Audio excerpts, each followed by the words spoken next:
everyone. We're just waiting for everybody to come in out of the waiting room. Glad to see you. We are very excited for Ian to dork out for us today. I hope you are too. While we are waiting, I'm going to go ahead and tell you guys what we're doing next week, and then Anna can tell you what we're doing the week after, I believe. Next week, we're going to be working on Did You Die? No, Injuries next that week. are medically impossible. Next Oh, week is me. it's you. It's not Yeah. me. Okay, sorry. Anna, you go first. I thought I was next week. Go, friend, go. Yeah. So next week, I'm going to be talking about movie adaptations of books and whether or not the book is truly always better than the movie or the TV adaptation.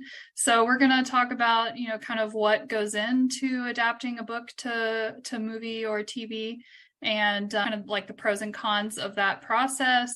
And we'll talk about some popular book adaptations. And so I hope to get like a little bit of a discussion going in terms of like whether you think certain adaptations are better or worse than the book. So we'll have some fun, I hope. Cool. Then I have no idea when I'm doing my one on medical lynch. I think yours is the week after mine, and then Daphne is the last week. Okay, well, yeah. I will add the event link for Anna's here shortly into the chat. But let's go ahead and get started with Ian. Ian, how goes it, friend? Hello, hi everybody. I'm doing good. I'm alive. I'm here. Another day on this green earth. Or I guess yellowing, but whatever. But hi, yeah, I'm going to talk about video game writing today. Okay, I'll just go ahead and launch into it. Yeah, today's presentation is the best book I've ever played. We're going to look into video game writing, a little bit about how it's done and like what the teams look like and all that stuff, like the crew behind it, a little peek under the engine. Then we're going to talk about some video game narrative stuff. It's a very niche topic. It's a very niche area of writing, but it still is an area of writing. And so I think it deserves a little look. I'll go ahead and talk about who I am. But one thing I'm not is I am not a writer for video games. I've never written for a video game. Who hasn't dreamed about it on occasion? People who play video games, but I'm not never done it, but I did do some research. So that's my qualification for today. Yeah, I am a Houston-based fantasy sci-fi horror-ish writer. I write a superhero web serial called Inheritors. It's top 50 of all time on Top Web Fiction. I'm an editor with the Tomeworks Editing Collective, which at this point, most of us here, the old people, throwing up the signs we are. I'm an internal dungeon master for D&D, and I do stuff for Muay Thai. And I'm also a gamer since I was 10 years old. I was a boy growing up in the 90s, so it was pretty common. But yeah, that's me. It's a little bit about me. But today I want to talk about video game narrative. I'll use the shorthand VG for the titles only because I only had so much space. And video game narratives, instead of shrinking the text, I was a stubborn fool and decided to just shorthand it. But yes, video game narratives. I've put a couple of examples, but there are a lot of games, and there are writing teams behind many of these games, especially nowadays. And you can see no Zelda on here. Zelda is not it's a great series, don't get me wrong, but it is not one I think of when I think of writing. I think of narrative anyway. They're obviously there is some writing that's done, and we can look at that. But these are games that I was like, these games they set out at the very least as a story. Like their idea was the central idea of what we're offering the player here is a narrative plot experience rather than just game experience. The Last of Us, especially, that's probably one of the biggest ones where the idea was that you're almost playing a movie. But these are a couple of examples. I'm sure many people can think of many things. Anna immediately left Zelda. So, there are lots of ideas about narrative for video games and what makes a good one and what makes a bad one. But before we jump into that, I'll talk a little bit about the history of video game narratives. Obviously, Pong was not the first video game, but it was one of the first commercially successful, viable gaming experiences that one could have. And obviously, there is absolutely no story to Pong. Pong is Pong.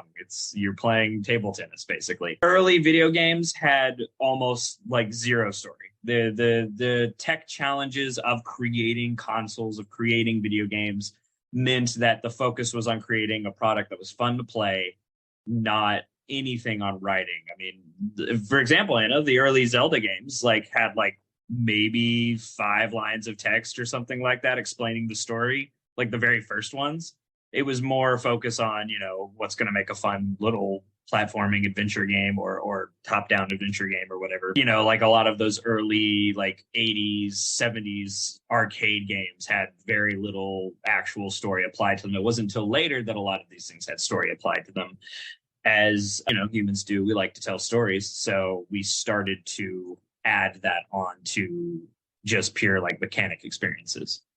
But there were early like forays into plot, the early like text adventure games, which I've got a little example on the right, where you would like literally like you were just interacting with text and like typing in commands. That was an early expedition into a game with a plot. The mechanic was interacting with text, giving commands in text. And so you would often get somewhat of an experience from that. But as time went on and games became more ambitious and the tech more powerful, it became possible to include narratives and more comprehensive stories. And gamers began to expect that. Like right around the early 2000s, end of the 90s, you had games like Half-Life, Halo, Legend of Zelda: Ocarina of Time, which I am going to cite that one as a storytelling one because it does have a pretty strong plot. There was more thought to the storytelling experience, whether it was through the environment or it was through like plot that was happening. Like Halo had a very strong, if simple, plot where you interacted with, military sci-fi, artificial intelligence, and you uncovered the mystery behind everything. There was narrative there, as opposed to like shooters like, 5 years previously or so, where like Doom and such were more like, what's the premise and how do we get the gamer shooting things as fast as possible? There was a little more thought put into it as we started to hit the 2000s and 2010s. And 2010 saw the rise of games where story was like a large piece of the pie or even the main point of the game. The Uncharted series was specifically Naughty Dog, the publisher or the developer, deciding that they wanted to tell a more human story with their games. The Uncharted series came right before The Last of Us, which is also a Naughty Dog series. So you can see how they moved into this niche of how can we tell a cinematic story with our games. You also had, Undertale came out in the mid-2000s. Mass Effect came out, I think, like 2008, 2009. I don't remember exactly, but it was around the 2010 period.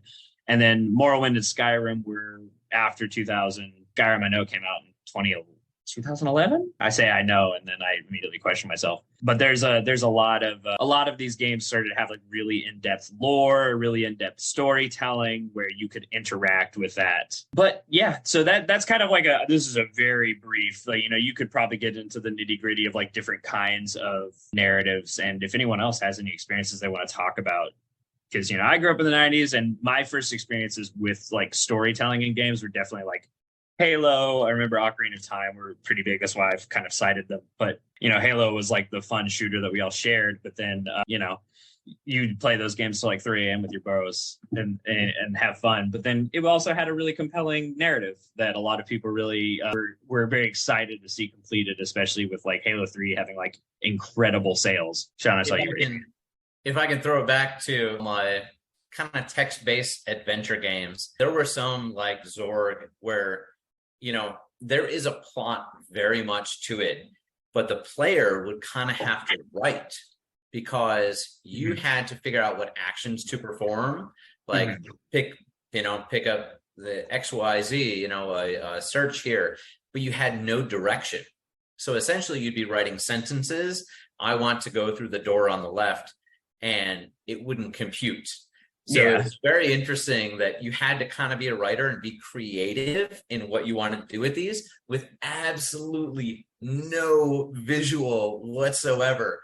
So that's one thing. But I do love as well the example of the Yahweh, which is kind of a text-based adventure game that came out in 2013. And that randomizes everything. So the storyline, each time as you go through it, changes again and again. Anyway, two little things.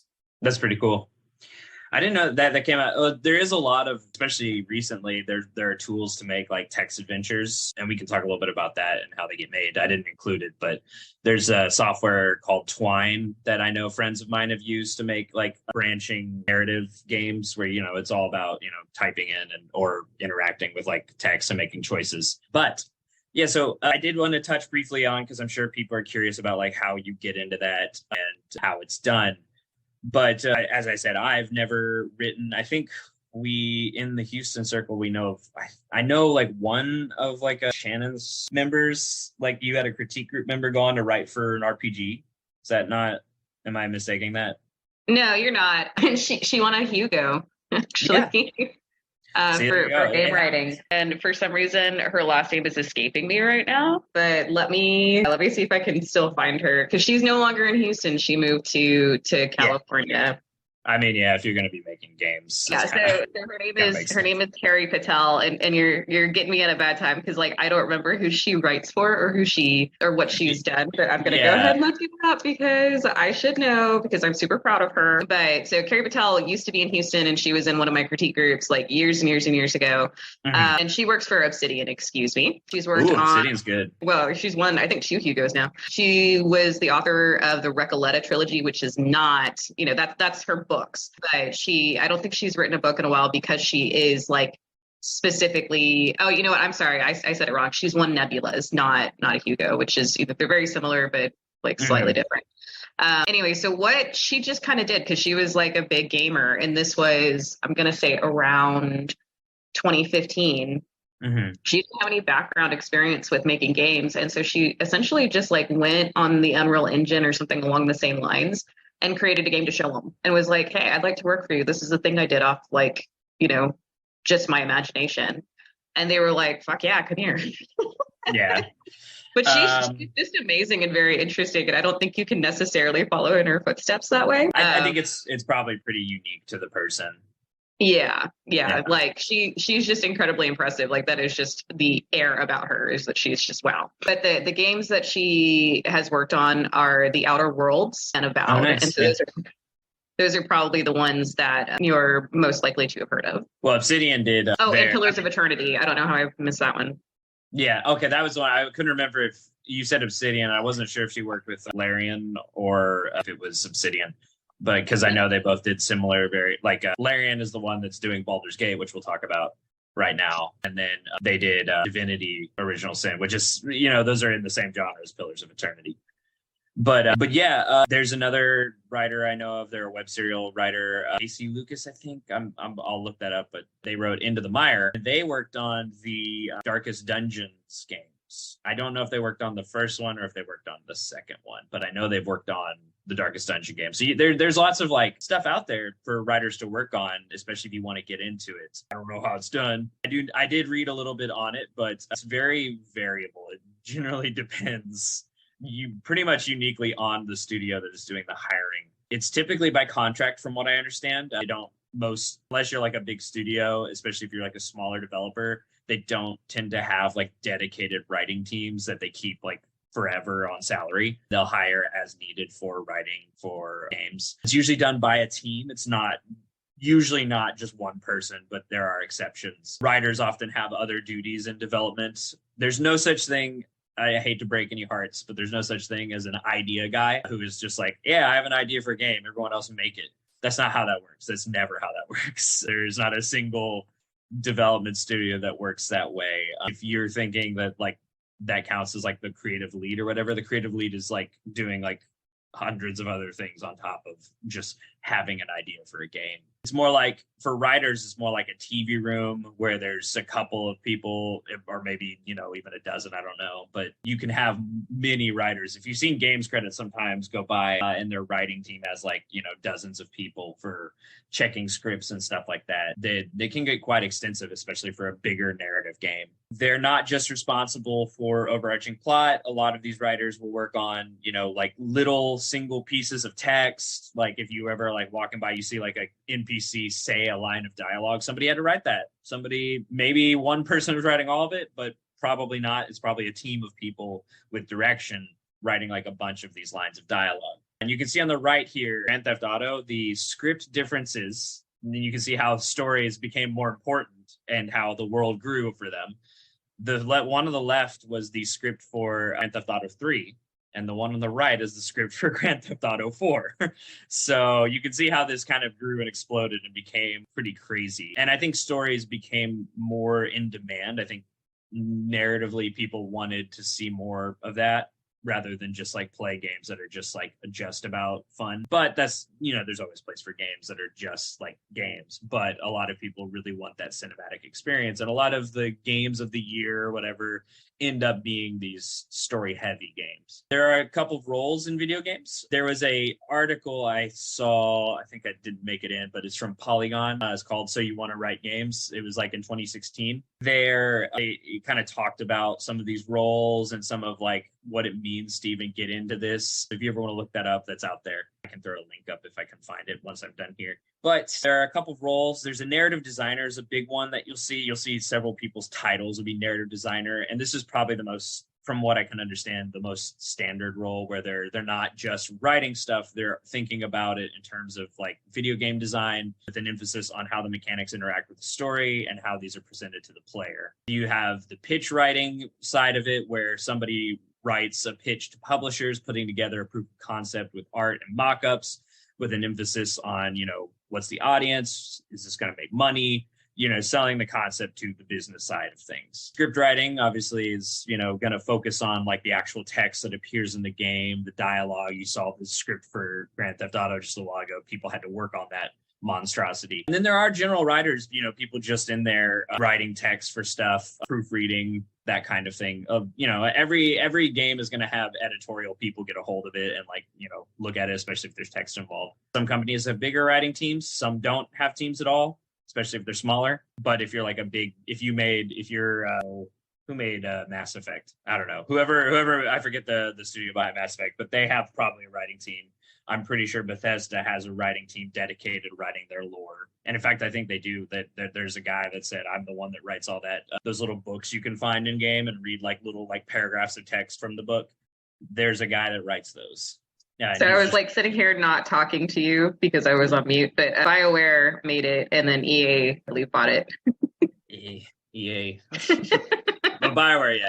No, another answer is Casey Hudson made Mass Effect because there's, like someone who came up with the original idea. So I want to talk about, now that we've kind of moved past some history and some under the hood stuff, I want to talk about like actually the writing in games and a thing called ludonarrative. The ludonarrative mostly comes up in a term from critique called ludonarrative dissonance. It is the interaction of gameplay and story. And sometimes these elements gel really well and sometimes they don't, resulting in the critique of ludonarrative dissonance.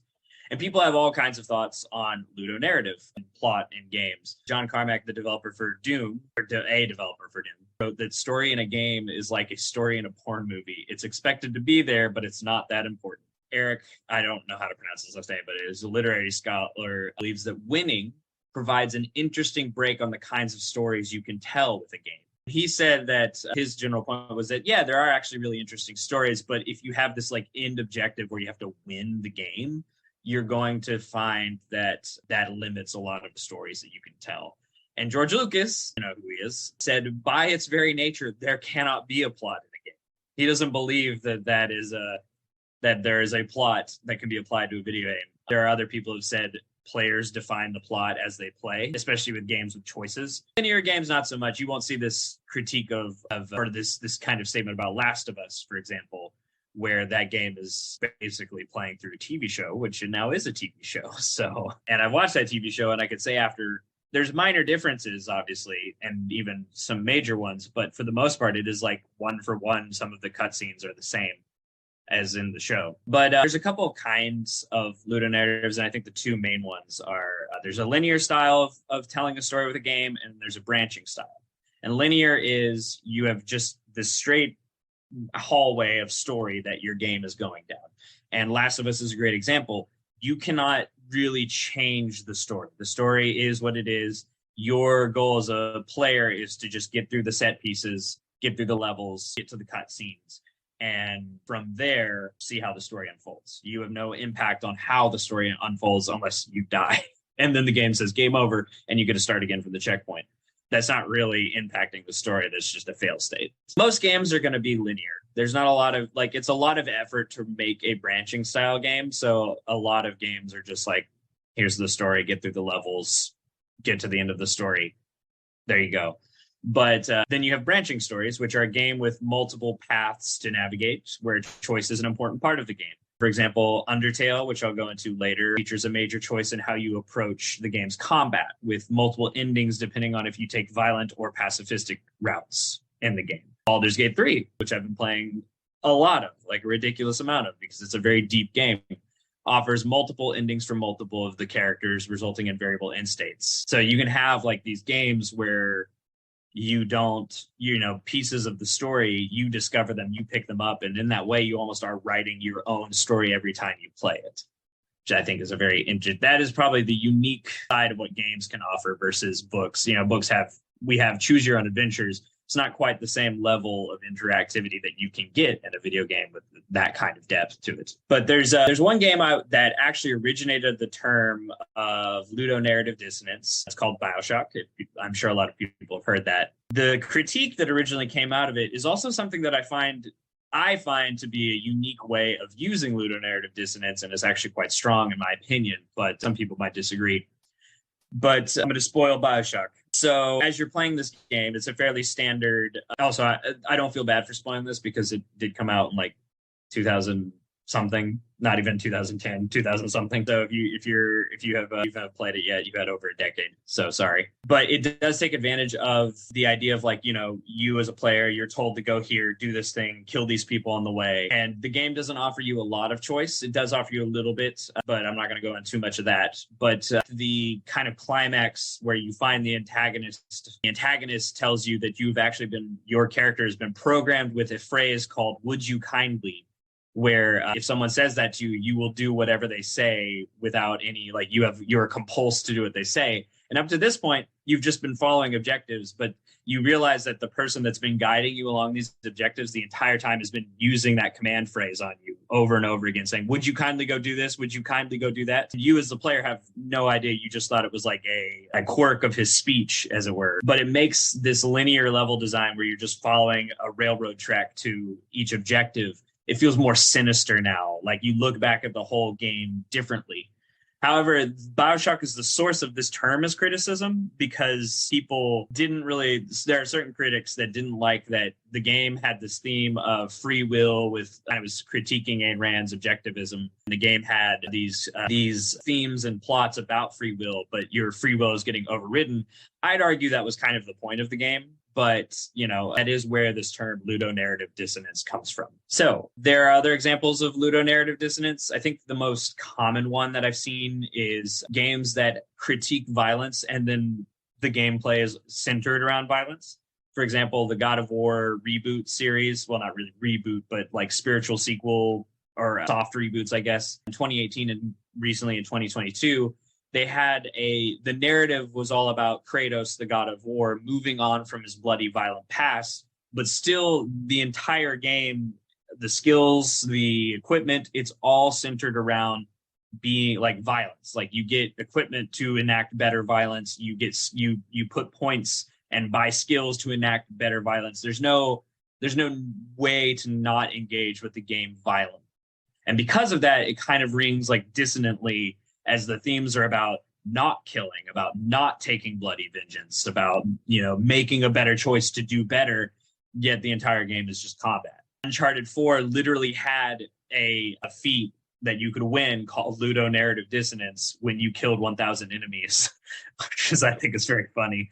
But it's kind of like being like, they don't think that that's a valid criticism because gamers want to play games first and then experience stories later. Baldur's Gate 3, which is, I'm going to cite that, sometimes allows extremely cheesy ways to deal with enemies. So if you've ever played D&D, Baldur's Gate is based off of the D&D system.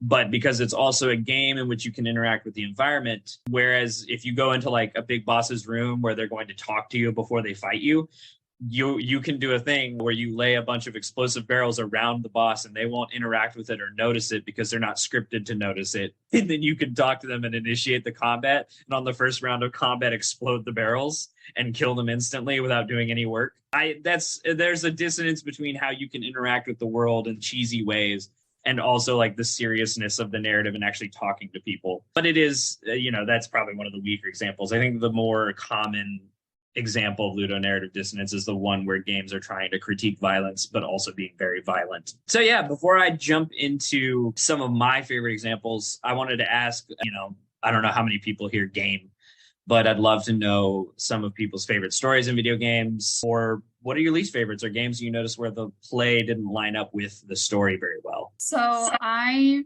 play video games, but in a limited capacity. I don't really branch out much beyond like Pokemon and Zelda. But I really like, you mentioned Ocarina of Time.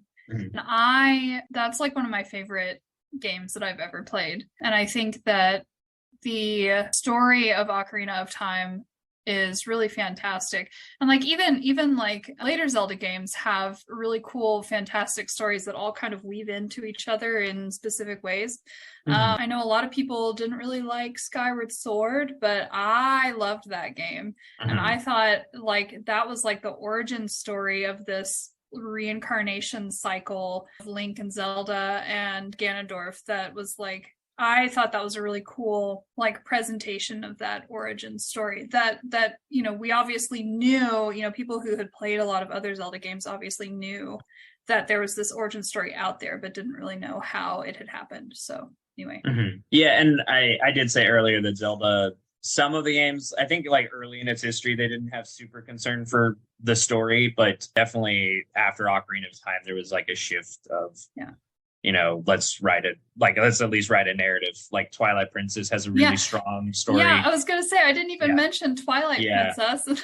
But and that one's fantastic. The weird thing is, I think Breath of the Wild is not super it is the kind of the way they tell the story makes it hard for it to be like a narratively strong game. I think the emphasis of Breath of the Wild and Tears of the Kingdom is not on the story necessarily. It's on the world itself and exploration. And so there is a narrative, but like the main emphasis of the game isn't really the narrative itself.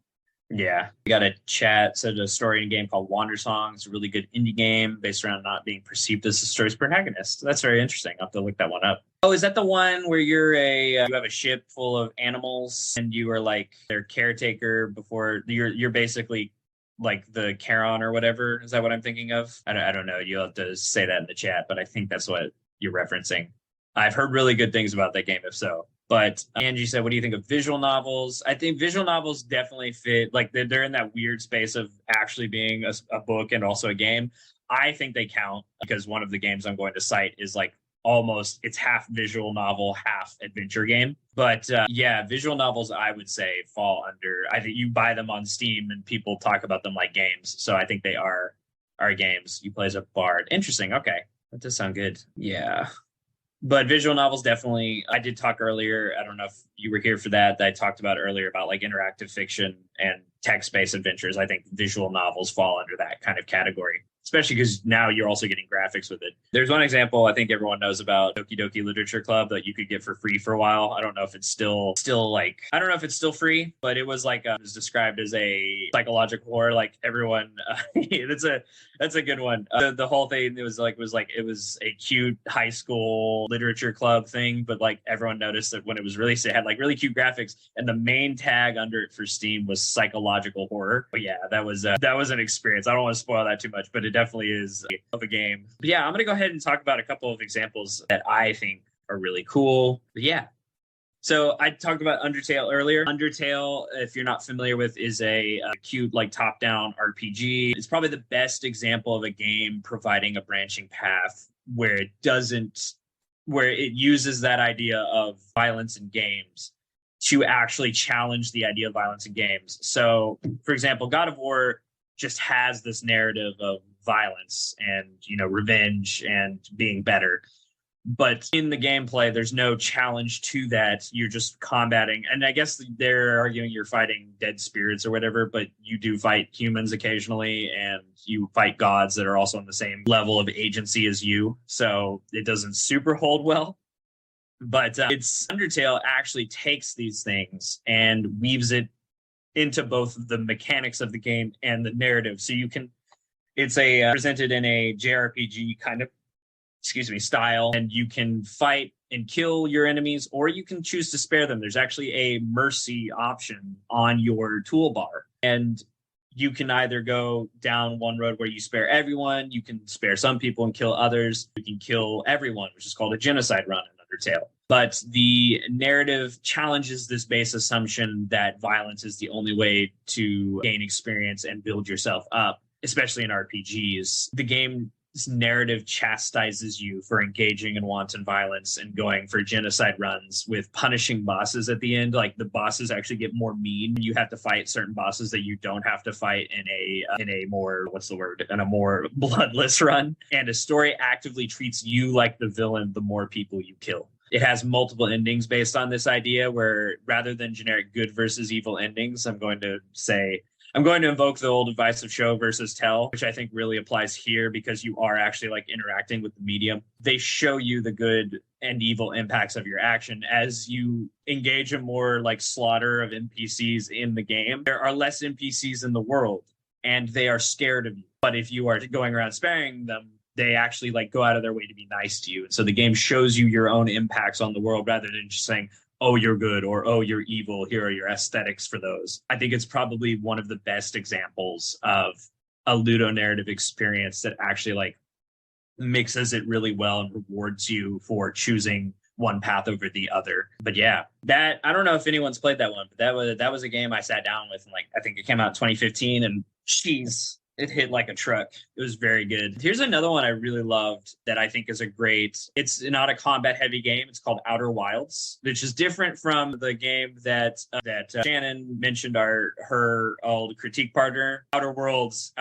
different games. Outer Wilds is a game about exploring your solar system. And I don't want to spoil too much of it. I'm not going to talk about it because while it did come out like 5 or so years ago, it is a game I wish I could experience again for the first time. So I don't want to spoil it for anyone. And I don't want you to look up things about it. I'm just going to tell you that the story is good. And you're going to have to believe me. But the environmental storytelling is really good. There's this excellent air of mystery in the game as you fly around the solar system, putting the pieces together of a people that came before your people arising to technological dominance. And it's one of those games that just kind of sits with you after a while. It makes you think about life in space, and there's this rewarding element of, you're uncovering the story. There's no combat, you're just exploring, you're learning things. And as you learn more, you are able to better interact with the physics and mechanics of the game, not by a weird arbitrary gate lock system where you have to get enough points to unlock it, by actual knowledge, which I think it's a very interesting game for actually teaching you how to interact with itself, which is very good. That's one of the games that I think does its ludonarrative elements very well. Baldur's Gate 3, I'm going to talk about it. I've been playing it for a while because I had this month off from writing. So Baldur's Gate 3 just came out. It's really fun. It's really good. It's also cheesy and buggy and weird, but it's like, it gives you like that really classic, if you ever played old school RPGs, it's very evocative of that. Like I felt like I was booting up Skyrim the first time again. Baldur's Gate 3 does some things. It is really, I did comment earlier that it was ludonarratively dissonant because of some of the silliness you can engage in. But on the other hand, if you're familiar with D&D at all, it is almost perfect for capturing that feeling, that experience of being in a party of weirdos and doing weird things to get by and win. It's got extremely competent character writing. Almost every single companion you can pick up offers not only a unique twist on archetypal Dungeons and Dragons characters, but they all have emotional and enjoyable arcs with multiple endings. For example, Shadowheart is the cleric. She worships Shar, an evil goddess of loss. So usually when you pick up a cleric character, they're like a generic holy do-gooder. Shadowheart is like actually an evil cleric when you first meet her. Gale, the wizard, he's he could just be like a generic, like old bumbling man, but he's this young, charismatic guy that made a mistake. And now he has chaotic magic inside of him. That means you have to feed him magic items to keep him from exploding. You have to sacrifice goodies to keep him in your party early on, which is very fun. The Lae'zel, the fighter, is a Githyanki, which is a humanoid from like other planes of existence that got stuck on your world trying to find a cure for the collective brain parasite issue that you're all suffering. There's a lot of different branching choices. You can be good or evil. You can, that's pretty standard D&D, but usually games with good and evil have like 2 potent choices, but like there's a lot of different ways to approach even the varying paths you can take. You can approach them with some sort of moral grayness. There's a lot of really good, it's not as like narratively responsive as say actually playing Dungeons and Dragons, but it is probably the closest game experience I've had. And if you're a D&D nerd like I am, there's a lot of love for the game in general. Forgotten Realms lore and players of D&D. There's a lot of just like general love for that world. It's extremely horny. It's a very horny game, which is great for sales. If you've been on TikTok or Instagram at all and you've seen any of the posts and reels and memes about Baldur's Gate 3, it is everything they're saying it is. But it is a very compelling game, which is fun, and it gives you like that old school RPG feel. Now I want to talk about my favorite narrative game of all time, which I've tried to get other people to talk about on here, but I'm going to do it. I'm going to take up the torch. Disco Elysium, and I talk about Baldur's Gate's Thirst Traps. There's so many. They have something for everyone. Disco Elysium is the game that prompted the title of this talk, the best book I've ever played.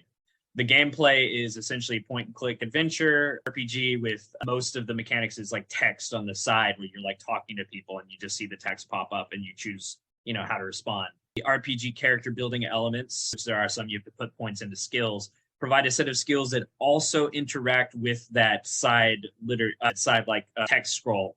So, for example, you may be having a conversation with an NPC and one of your skills will provide commentary as well. Like, for example, if you're like, there's a skill called electrochemistry, which is your ability to tolerate substances and be like in tune with the nerves of your body. And it'll like, you'll be talking to an NPC and the NPC will be like, they have beer, steal it, stuff like that. Lots of different little like things. It's like almost like a weird discordant Greek chorus that like talks to you while you play. So you're putting points into these things and they are getting more involved in the narrative.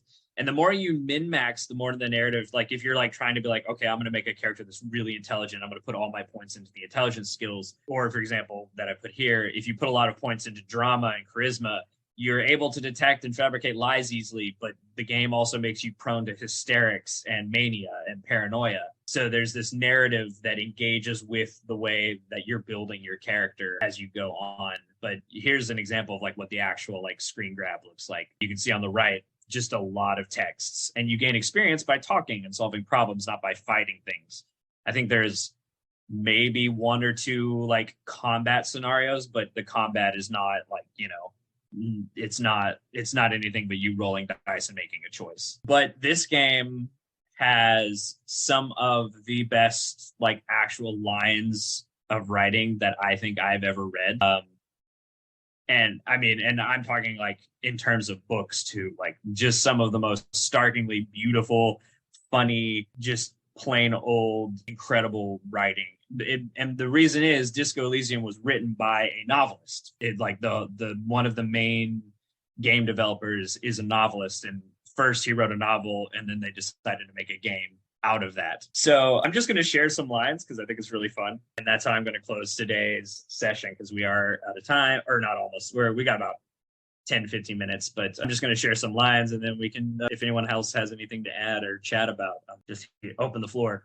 But it has some of the most incredible pieces of prose. I've included some lines. You have there's some really like just beautiful little lines, like real darkness has love for a face. The first step is in the heart, when you're realizing his romantic backstory is not, is terrible. There's a lot of love for detective and noir lines where he's talking about this is a man with a lot of past but little present and almost no future. Just like little summaries like that are just like super characterful. And then they have funny lines like, it's death, but for the universe, we're contemplate the living shit out of this. Like there's a lot of character in the narration that's not just, it's not just like dry. Like there's a lot of voice in the text. You can read some of these. It's a very political work. There's lots of dialogue about fascism and communism and the conflict between those things, and not just fascism and communism. There's a lot of commentary on liberalism, fascism, communism, like kind of the main political ideologies of today. It also has a lot to say about art. You might really appreciate some of the art critique stuff where he's talking about real art is dense and difficult. If it didn't feel like you had to wrestle a suicide bear to get through it, you weren't really reading. There's a lot of lovely little lines like that. There's your when you can have these story things and they're on super specific things. Yeah. Like I love the what was it? The Writerly video game. It's really small. It's like a Steam game where you just go and submit stories and eat, and you're just in an apartment. But yeah, okay, I think I've seen like you can make a book about anything. They had a street fighter that had Hemingway fighting against the Van Gogh. There's like a Van Gogh fight. So if you're thinking about writing video games, get into those niches, get into the deep ones. Yeah. And this game got a lot of acclaim. I think largely because it was like, no, we're just going to be unabashedly ourselves rather than, try to fit into like a general cinematic story experience. And I'm not saying that the games that do that are like not valid. Like obviously a lot of people love The Last of Us and God of War, but I definitely think there's a lot of people that want these kinds of experiences, and they're not mutually exclusive. A lot of gamers will play both and just be very happy that they got both games rather than just one or the other. But you see that final line, I want to have fuck with you. It is one of the best lines, because you, at the start of the game, you're an amnesia-addled, hungover detective. You have no idea who you are. You're reconstructing your identity on the fly. And you walk out and your senses are all screaming at you about different things as you get into the actual story. The first thing you see is this woman that's just kind of sitting there smoking and like minding her own business. And some of the things you can say, one of the lines you can say to her is, I want to have fuck with you. And she just goes, huh? It's very funny. But like I said, it's a political work. And it's not like some people would assume that it's like just going to favor one side or the other. But I do think it is brutally honest in terms of almost every ideology it gets its hands on. As you can see here from this dialogue, it's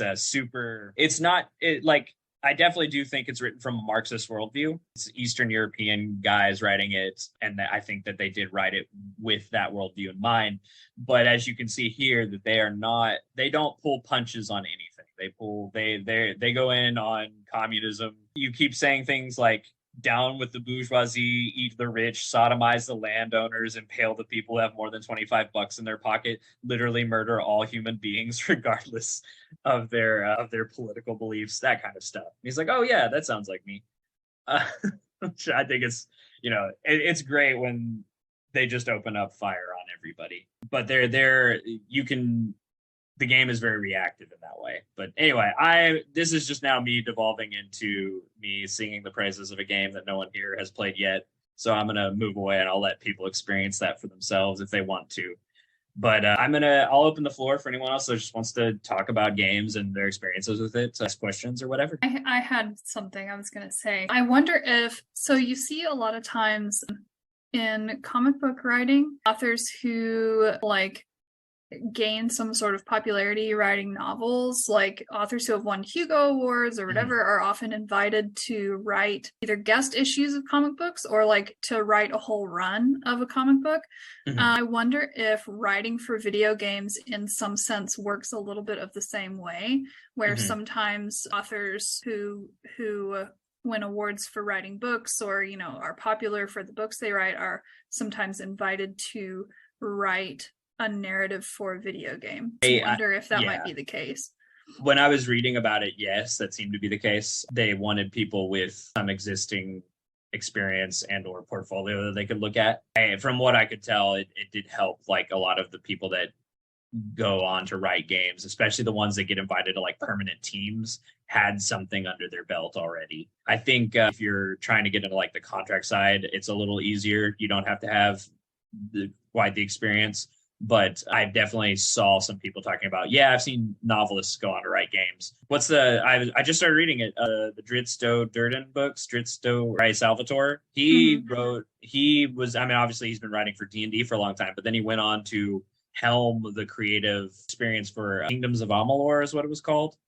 It was a game that came out mid 2000s or late or early 2010 period time there, and it wasn't a commercial failure, but it wasn't commercial success either, so it didn't get a lot of love. But I think him being a D&D writer for years and years and having a very famous line of novels that people probably helped get him that creative lead.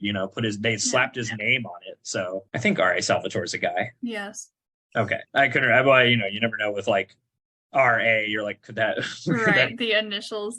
Yeah, I've never seen a picture of him, so I was I actually don't know. But I guess that I think that we've reached the end here, unless anyone else has any other questions. But thanks for coming. I'm Ian Michael Everett. I'm an editor at Tomeworks. You can find me at tomeworksedits.com under Ian. or you can find me on Twitter as Ian Michael Eve. And of course, Ian, you let us know when your first professional fight is up online. Absolutely. Yeah. And next Muay week, Thai senior division. come back next week to talk about doing film adaptations of books. So if you weren't here in the beginning, next week we'll be talking about film adaptations and kind of what goes into film adaptations of books. And oh my God, I just completely lost my train of thought. Well, we're going to talk about some popular book adaptations and see what we think, if we think they're better or worse than the book. So, I mean, the first real film was a book adaptation, Birth of a Nation. Yeah. So we'll talk about all that next week. So, all right. All right. Thanks Thanks, Ian. everyone. See y'all next time.